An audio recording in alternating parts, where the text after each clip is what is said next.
has really worked hard at improving his fundamentals and technique and how he fits in the system and really understands what he can and can't do and is just coming into his own, as well. But a great leader, a great worker, very diligent in the film room every day. Works hard at taking care of his body and, again, just being a good teammate and being coachable and those types of things. So real proud of Tanner. Coach Scott was talking about how Florida State's out-recruited Clemson several times recently. Is it helping you have a veteran group to kind of show them maybe the record doesn't match the talent that they have? Yeah, again, just as you would expect, when you start over, you have a new staff coming in. It's not always, most of the time, it's not an easy transition, and to varying degrees. But yeah, our players, there's a bunch of guys that have played against Florida State, and when you look at their big play cut up, they've got from this season a lot of explosive playmakers on their team, and it's not just one guy. It's 6 at tight end or 15, a freshman receiver that is really fast and big. We're not the only team that's got big, athletic, explosive playmakers. They've got them too. And Akers is just a sophomore, and again, he's had a lot of explosive plays so far this year. And Keith Gavin and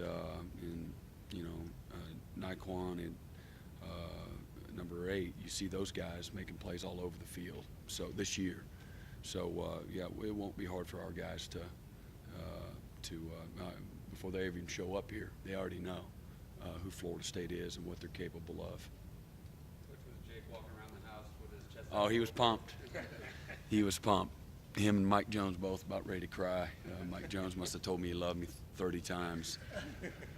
And so it was pretty funny. But, yeah, it was good for him, to get out there, and I really didn't anticipate, so I didn't even prep him at all about what to do. So during the dissertation, the 30-second dissertation, all right, here's going to be the couple of calls, and here's kind of what to expect, and here's what you do. Jake standing there, his lips started getting blue and purple, and I'm like, what is wrong with your lips? He goes, I'm getting cotton mouth. And so it was pretty funny.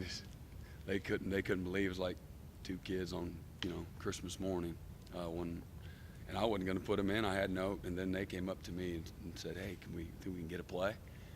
And I'm like, well, maybe. And so you really, the only thing is you'd like to have put some other guys that the plan was getting more other guys in there earlier, but that since those 2 are redshirt and their opportunities are not guaranteed, so we took advantage of it. Mike, they both got in there and did pretty well. Are you seeing a tangible difference with those guys in the scout team, knowing that they can get in there and earn themselves some playing time and still redshirt? Oh, sure, yeah. I think it's a tremendous.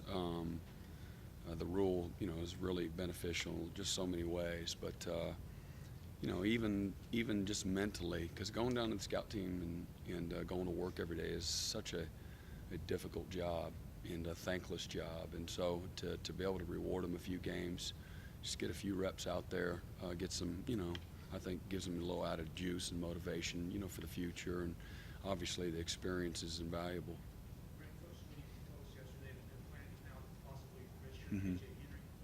Also on Saturday, you got Justin Maskell in. Mhm. Speak on both KJ's redshirt and the development of Maskell since he's got here.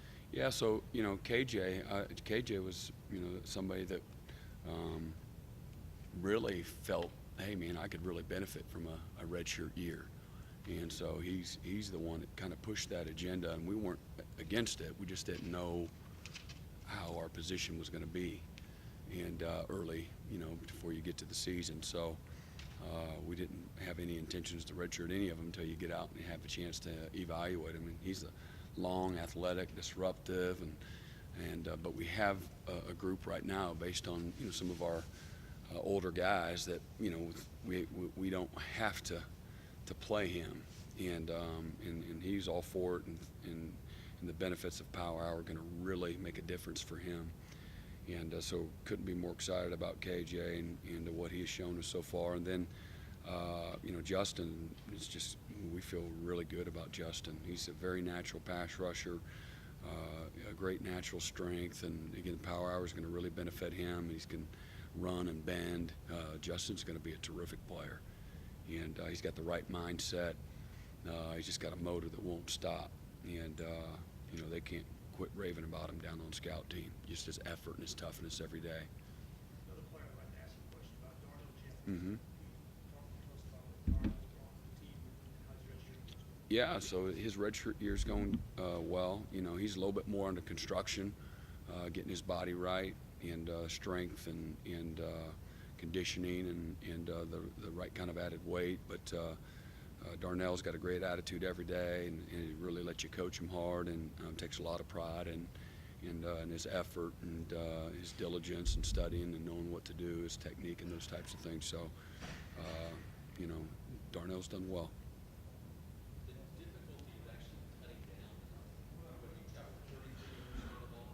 Is that 33, 34 guys? Whatever they tell us we can take. Yep. How difficult was that getting the depth of this team not to get to just that number? Sure, there's always a handful of 4, 5, 6 guys that deserve to go or capable of going that you can't do it. So it's very difficult when you have the quality of the players that we do.